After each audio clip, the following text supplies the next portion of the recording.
Good morning. Welcome to the class of history of class 9th, chapter 2, part 6. We are studying the chapter the Vedic period. We will start from page number 85. So you can open the page number 85. We will be discussing 3 points mainly. The first point will be later Vedic age, the epic age. The second point will be changes in the society, and the third point will be changes in the political life. Right? So let's start with the later Vedic age. Let's start with the first point, that is later Vedic age. This point, right? So later Vedic age is also known as epic age. From the sub-Sindhu region, the Aryans pushed forward and slowly occupied the whole of North India. They settled in the valleys of river Ganga and Yamuna. The period during which they found new settlements is known as later Vedic age. Later Vedic age is an age in which the Aryans found the new settlements. New settlement means जब वो नई जगह की खोज कर लिए और वहाँ पे अपना निवास स्थान बना लिए, that period is known as later Vedic age. Correct? The span of this period is considered to be roughly between 1000 to 600 BC. This period is from 1000 to 600 BC. This period is from 1000 to 600 BC. Most of our knowledge about the period is drawn from the later Vedic literature produced during this period. These include the Sutras, Vedangas, Upavedas, and the 6 Darsanas, school of Indian philosophy. The Puranas, the Dharma Shastra, especially the 2 great epics, namely Ramayana and the Mahabharata, because these great epics were written during this period. This age is also known as epic age because Upanishads and the Vedic philosophy was written in this period, and this is called epic age because the 2 great epics, Ramayana and Mahabharata, were written during this very period. Because during later Vedic period only the 2 great epics, Ramayana and Mahabharata, were written. That's why this period is known as later Vedic age is also known as epic age. This period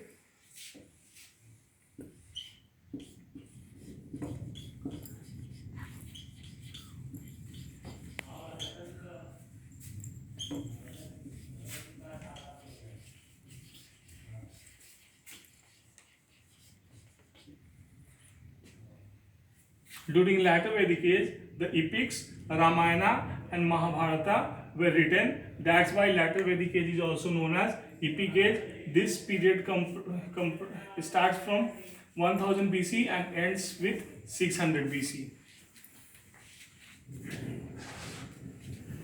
The Ramayana and Mahabharata clearly depicts the life and civilization of this period. If you study the Ramayana and Mahabharata and see the story of Ramayana and Mahabharata, you can very well understand the lifestyle, society and polity of the period of later Vedic age or the epic age. Correct?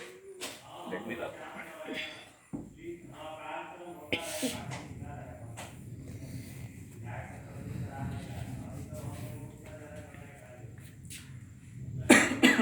Now come to the next point, that is changes in the society.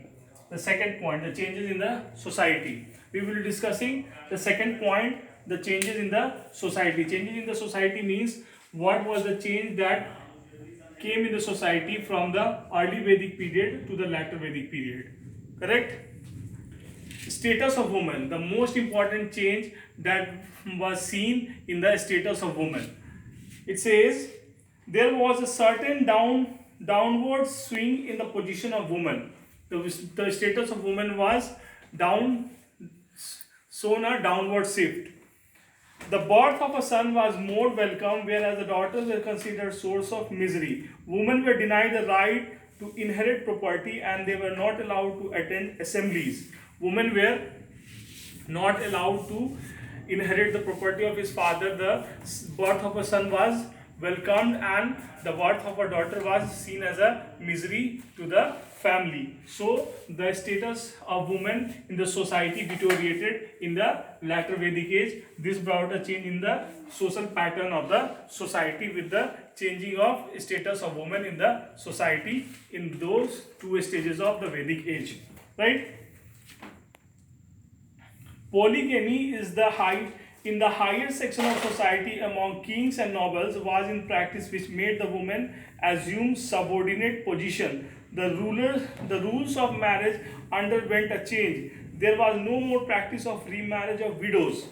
Means the male counterpart can remarry again and again, and even they can have more than one wives. The system of having more than one wife is called polygamy. The system of having more than one wife is called polygamy, and this was prevalent is that very period, and the widow was not allowed to marry again. This was the social system related to women in the later Vedic age. This change in the society was seen at that very period.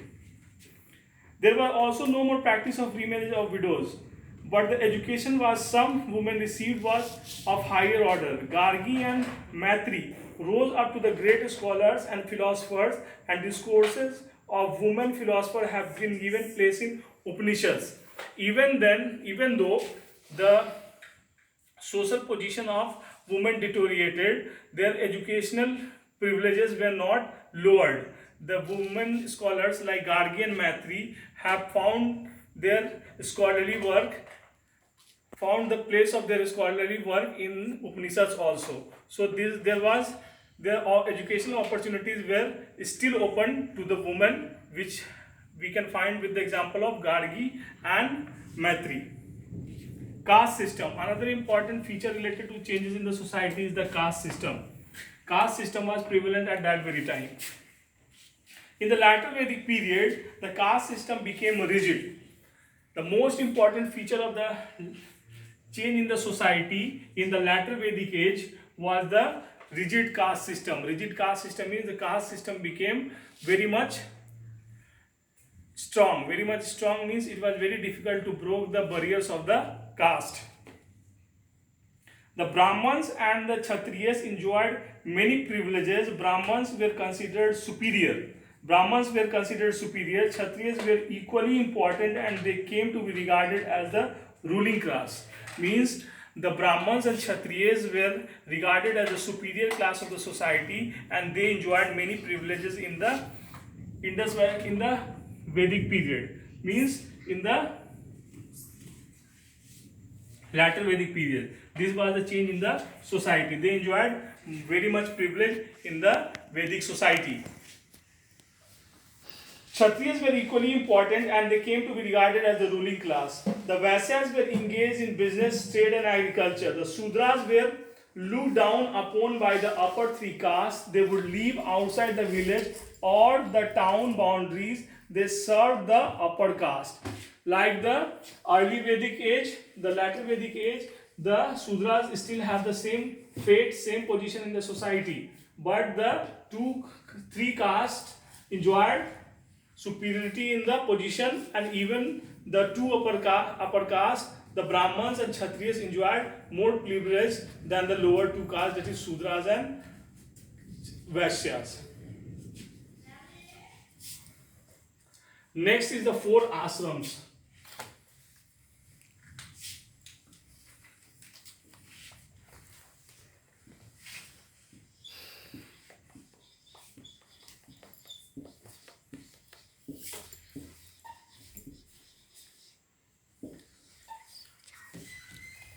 Next is the 4 ashrams related to the changing in the society in the later Vedic age.